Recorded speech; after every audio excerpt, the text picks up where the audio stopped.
ശരിക്കും സങ്കടമുള്ളൊരു കാര്യം എന്താണെന്ന് വെച്ചിട്ടുണ്ടെങ്കിൽ കരുൺ നായർ തകർത്ത് കളിച്ചിട്ടും ഈ ഒരു മാച്ച് ഡൽഹി ക്യാപിറ്റൽസ് പരാജയപ്പെട്ടു എന്നതിലാണ്. എന്തുകൊണ്ടാണ് ഈ കരുൺ നായരിന് അധികം അവസരം കൊടുക്കാത്തതെന്ന് മനസ്സിലാവില്ല. ഇത്രയും നല്ല ഫോമിൽ നിൽക്കുന്ന ഒരു കളിക്കാരന് എന്തുകൊണ്ടാണ് അവസരം കൊടുക്കാത്തത്? കൊടുക്കുന്ന അവസരങ്ങളൊക്കെ കരുൺ നായർ നന്നായിട്ട് മുതലാക്കുന്നുണ്ട്. വെറും 40 ബോളിൽ 89 റൺസ് എടുത്തിട്ട് നന്നായിട്ട് കളിച്ചിട്ടുണ്ട് കരുൺ നായർ. അതുപോലെ തന്നെ ഫ്യൂച്ചറിലെ ക്രിക്കറ്റിൻ്റെ ഒരു പ്രതീക്ഷയായി വരുന്ന അഭിഷേക് പൊറേൽ 25 ബോളിൽ 33 റൺസ് എടുത്ത് സപ്പോർട്ട് ചെയ്ത് ശരിക്കും പറഞ്ഞ ഡൽഹി ക്യാപിറ്റൽസിന് ജയിക്കാവുന്ന ഒരു മാച്ച് തന്നെ ആയിരുന്നത്. കുറച്ചുകൂടി ചില കാര്യങ്ങൾ ശ്രദ്ധിച്ചിരുന്നെങ്കിൽ 205 റൺസ് എന്ന് പറയുന്ന ഒരു ടോട്ടൽ വളരെ നല്ല ടോട്ടൽ തന്നെയാണ്.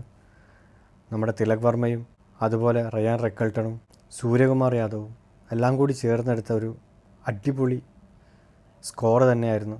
അങ്ങനെ ഡൽഹി ക്യാപിറ്റൽസിന് ആദ്യത്തെ ഒരു പരാജയം 2025 IPL ഈ ഒരു കളിയിലൂടെ വന്നിരിക്കുകയാണ്. 2025 IPL ഡൽഹി ക്യാപിറ്റൽസ് ശരിക്കും ഒരു അത്ഭുതമായിട്ടാണ് മുന്നോട്ട് പോകുന്നത്.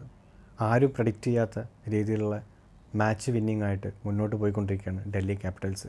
കരുൺ ശർമ്മയുടെ ഒരിക്കലും പ്രതീക്ഷിക്കാത്ത രീതിയിലുള്ള ആ ഒരു ബോളിംഗ് പെർഫോമൻസ് തന്നെയാണ് ഡൽഹി ക്യാപിറ്റൽസിൻ്റെ പരാജയത്തിന് അടിത്തറ പാകിയിട്ടുള്ളത്.